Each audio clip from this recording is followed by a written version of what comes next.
David, how could you do this to your fan?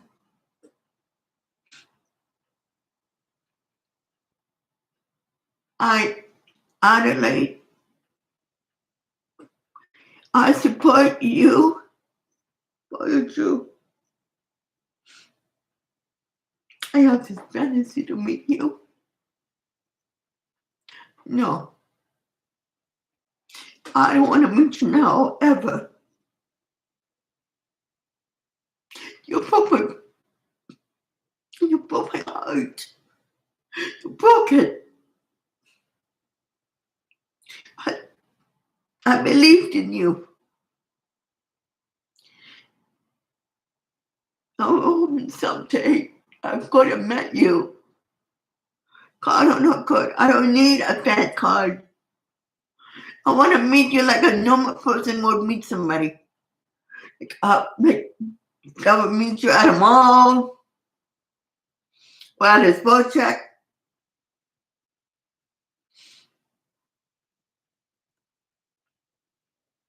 Or Starbucks. Like a normal person would. But I'm not going to be a fan much longer. Because I'm trying to be brave. But if you don't want to meet me in person, nobody does. Not you. I tell you what, I'm public figure. But you're not. How could you do this to one of your fans?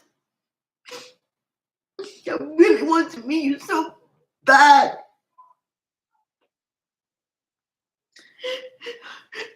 You don't have no choice. I'm going to go on the backup page. And I'm going to write a private comment saying to all your fans out in the world that you are a fraud. Don't be careful yourself. Only you, only one person. You. If you killed of your fans on the world, if you killed about me, I'm a human being. I'm in a wheelchair. Fine, I'm in a wheelchair. I can't even walk. I have a disability. And you're so nightmare. You make a nightmare too. Meant to blind people.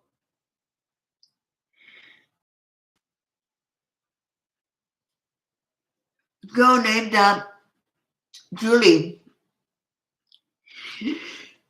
She had a senile dog. And you helped her. And another,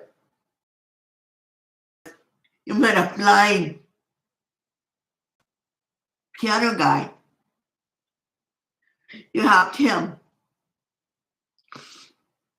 And there was one episode that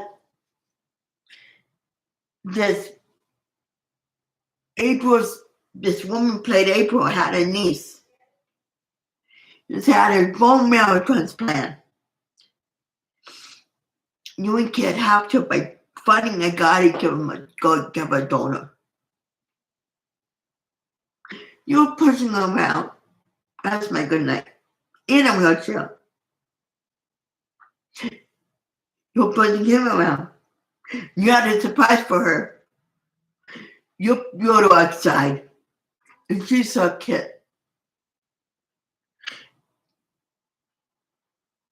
I'm a human being, David.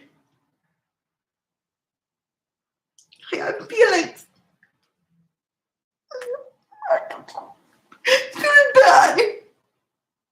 So how could you say that? You want to meet a nice, lovely woman like me. I tried everything.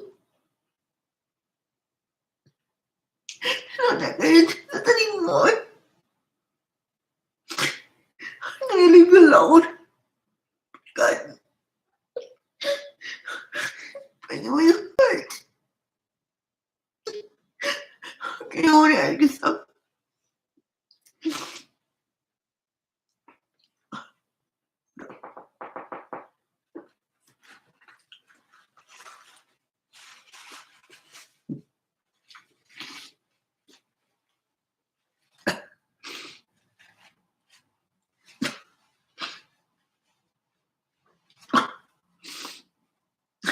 How would you feel?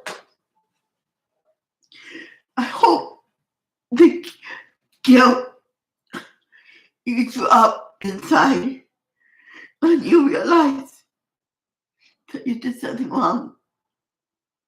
I know you're an actor. I know you're a public figure. I know that. But if you were a very public figure, a public figure doesn't hurt some fans' feelings. My God. Wishing that she could die. Wishing she wasn't born.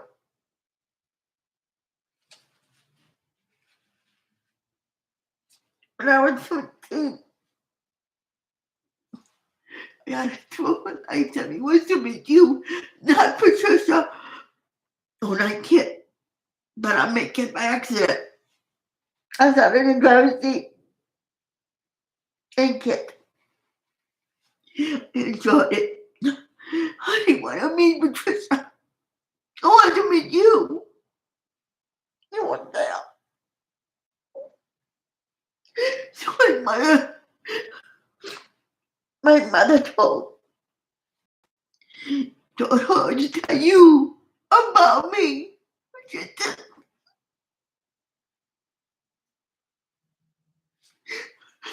And it hurt. So I brushed it off.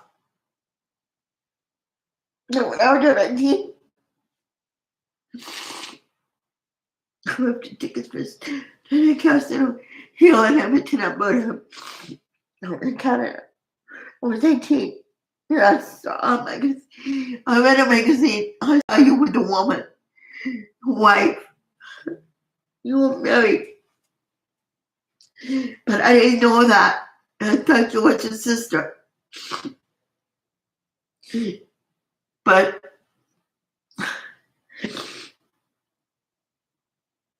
you're going to marry your sister. You marry a beautiful blonde woman. You're like before blondes. Well, honey, let me tell you something. I was born a dirty blonde. I was the firstborn of Sandy and John Latour.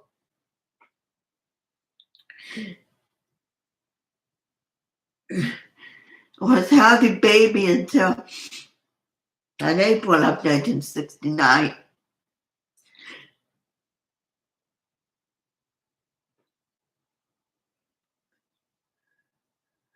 April 21st, 22nd, 23rd, 24th, and 25th.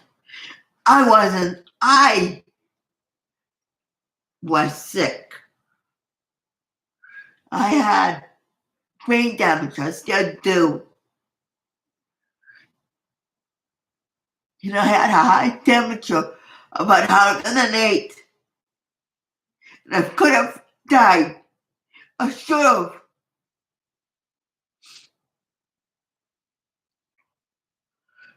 I'm paralyzed from the right side.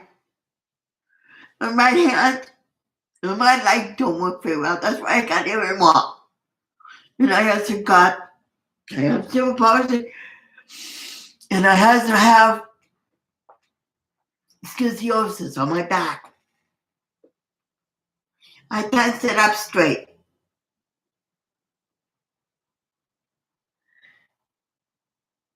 I know God. When I was in school, I was in special ed. of my life. We moved around.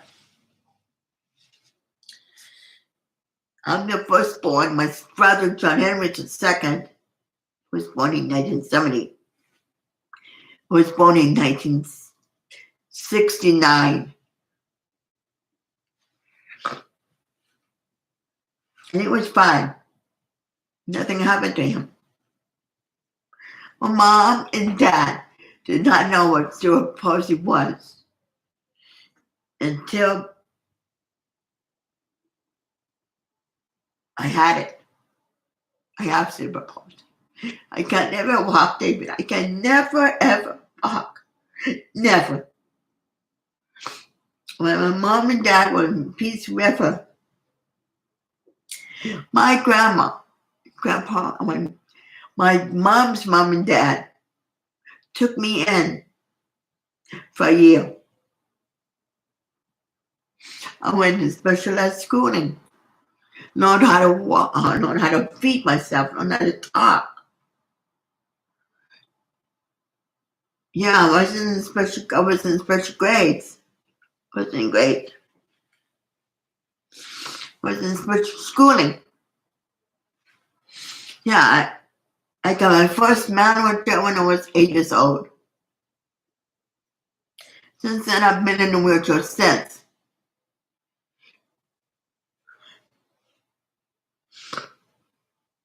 And then, my mom and dad moved back to Calgary, to Alberta. Went to Edmonton. Honey, that's where I was born. I was born at the Alexandra Hospital. I was born on January 25th at 2:40 in the afternoon, almost 3 o'clock. I was 2 months old. That's when I got sick. I couldn't talk till I was 5, and I got my first manual job when I was 8. And then we moved, and then after my mom and dad moved back to Calgary, I lived with them for a long time, and we moved to Winnipeg in the wintertime. Yeah, mom got pregnant again. And I had a baby sister. My brother and I had a baby sister named Catherine. She was 10 months old and she died. She had a hole in her heart and she had Down syndrome. She didn't survive. She was 10 months old when she died.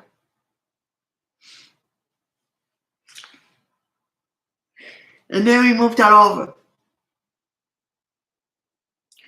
We moved to Thunder Bay. Then we moved back to Winnipeg, Manitoba, Canada. Then we moved back to Edmonton. I was in elementary school. Yeah. I met these 2 girls, and now they don't like me. Shannon Jerome, that was her maiden name, and Sheila Clark. You know what she said to me? Shannon, she said, Lisa, don't keep it buttered up inside. Get sick. I was homesick from Winnipeg.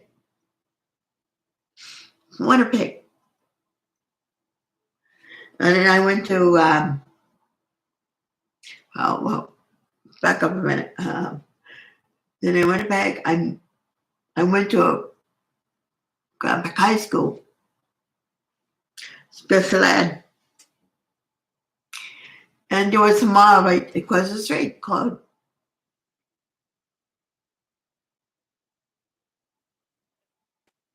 Grand Park Mall.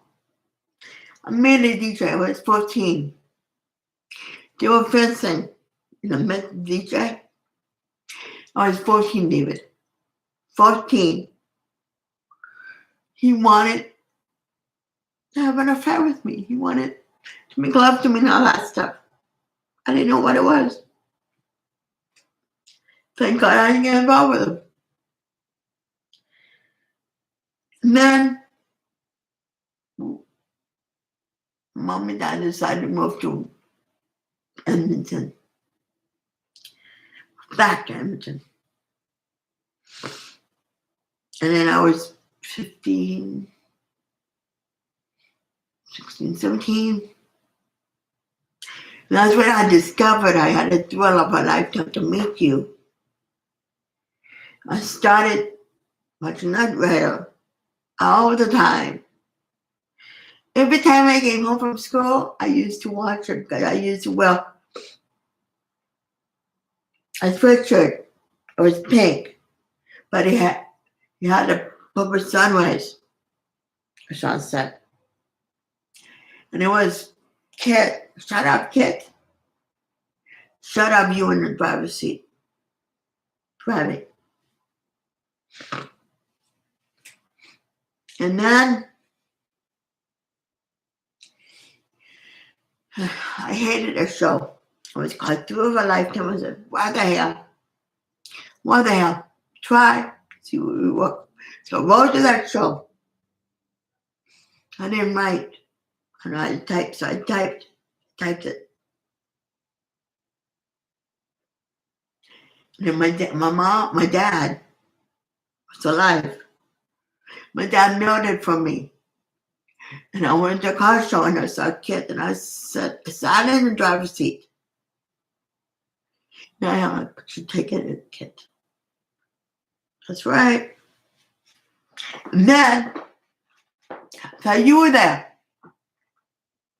But you weren't. I met this woman which I didn't want to meet. I didn't want to meet Patricia. I didn't want to meet her at all. I wanted to meet you. And get this stupid thing over with.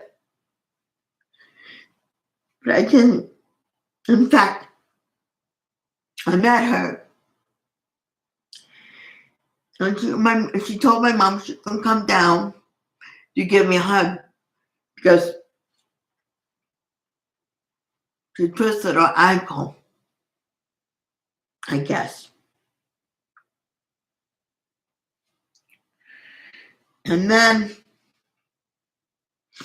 my mother told her to tell you about me. That I was a fan, that I enjoyed Night Rider, that I wished I'd guest on it. Did I love seeing it with you? Playing it with you? Or no?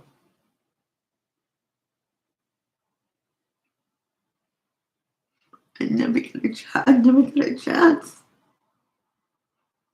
to meet you. So what in the hell? You want to meet me after what you've done?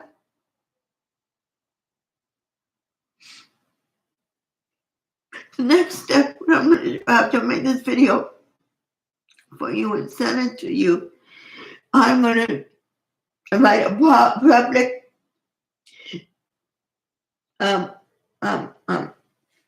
comment to all your fans by telling them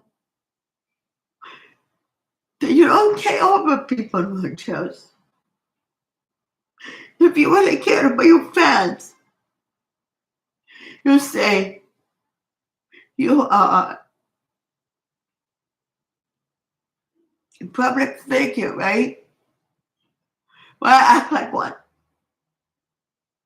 Put your car down and get your ass to Edmonton, Alberta, Canada, and meet me. Or else I'm going to do that.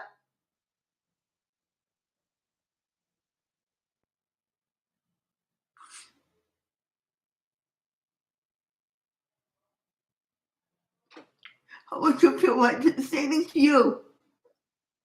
If you threw us in Rutherford, the roles were reversed.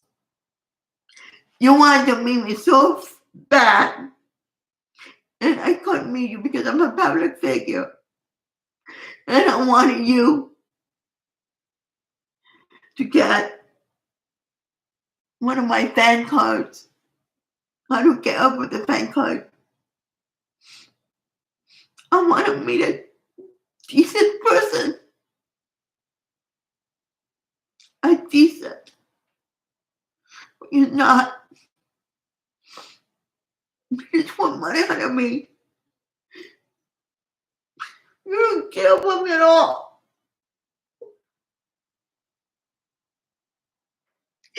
Both sides. I just appeared to lose a fan. I wanted to meet you so bad. So bad. Just make videos of talking to you and singing to you. I ain't gonna do that anymore. I'm not gonna do this anymore. I'm not. Until purposely send me a message to tell me that you saw it. Or call me on the phone and tell me that you saw it.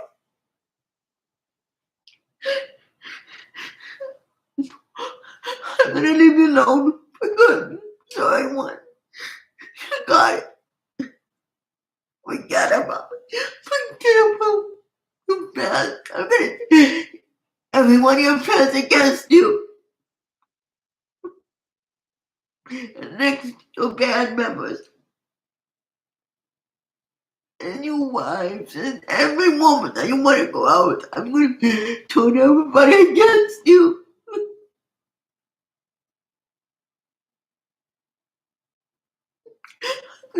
To me, I could do the good myself. I can't walk. It meant a lot to me to meet you. It would mean a lot to me if I could meet you, but no, it's not gonna happen. Because I would let it.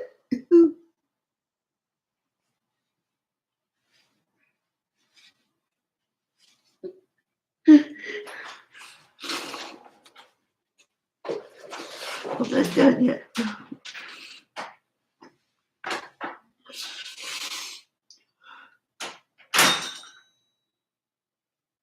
I hope you feel guilty.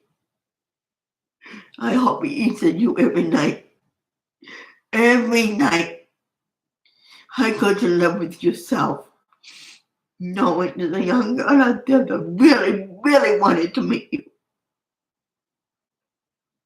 Do anything to meet you. It's not fair. I've been one of your fans. Her name is Deanna Knight. You met her 3 times. But I never got to meet you. So no, I don't want to meet you at all. I don't want to see you.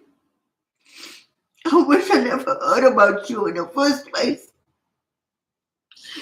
You didn't do this to your fans, fine. For my heart. Oh, you're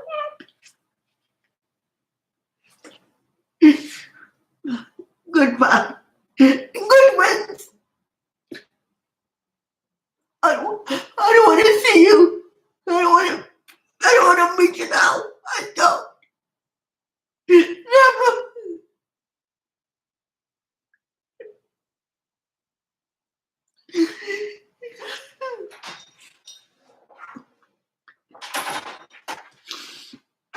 Are you okay, my dear? Just a minute.